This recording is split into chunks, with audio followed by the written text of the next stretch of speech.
Good afternoon, ladies and gentlemen.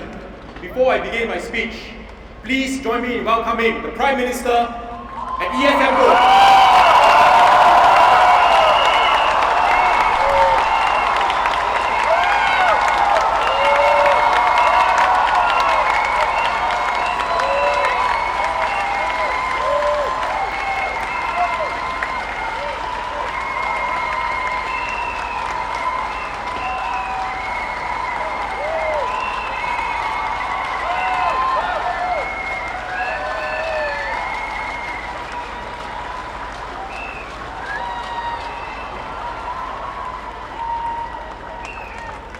Ladies and gentlemen, how many of you want a good future for yourself and your children?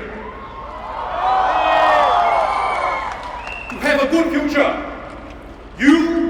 Singapore needs to have a good economy, a strong economy, a competitive economy that can generate good jobs for Singaporeans and provide the resources to fund our security and social spending needs.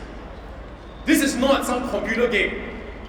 The homes we live in, the jobs we have, the good standard of living that we enjoy, we cannot assume that these will continue if our economy fails.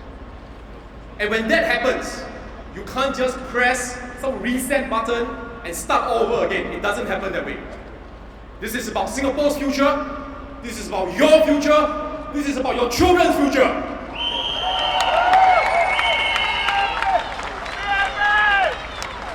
It is wrong for the opposition to think that they can just focus on growing local enterprises, promoting entrepreneurship, ignore the MNCs, ignore the large enterprises.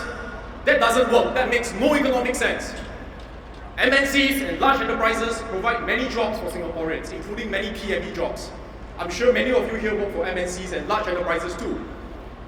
They also support our SMEs who provide them services as contractors, as suppliers. If we lose these large companies, what will happen to our workers? What will happen to our SMEs? If we do what the opposition propose, Singapore's economy will decline. Our people will lose their jobs. Is this what you want? Now, I came from MTI previously, and I fully support our SMEs. I fully support promoting entrepreneurship. If our SMEs do well, Singapore and Singaporeans will benefit.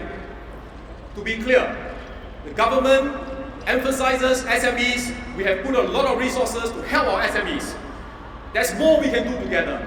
If I'm elected, I want to help our SMEs to become more competitive, both here and overseas. I want to help to cut costs for them, regulatory costs, licensing costs, operating costs, and I want to help them to grow a strong Singapore core, to sustain their growth. The government cannot achieve these outcomes alone.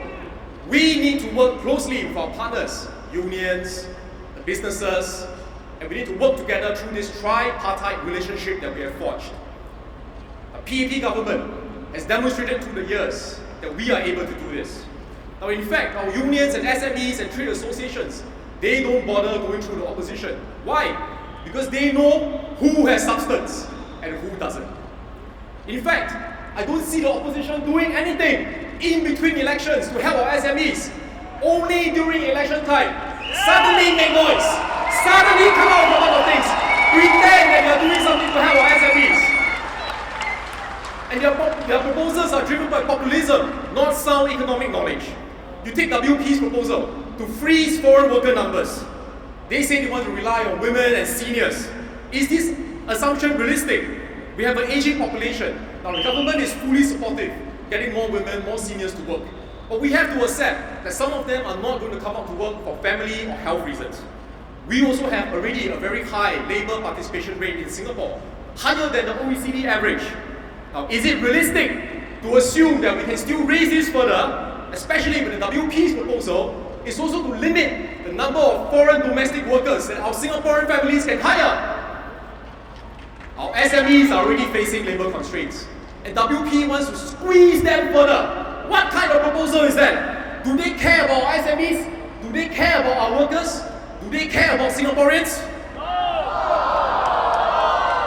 For our SMEs to grow, they need a strong government, one that is not based on populism, but based on sound policies, one that has long-term vision, one that will put policies into practice. I'm confident that Singaporeans will choose the best party that can deliver results for you, that can build a better future for you and your families. Thank you.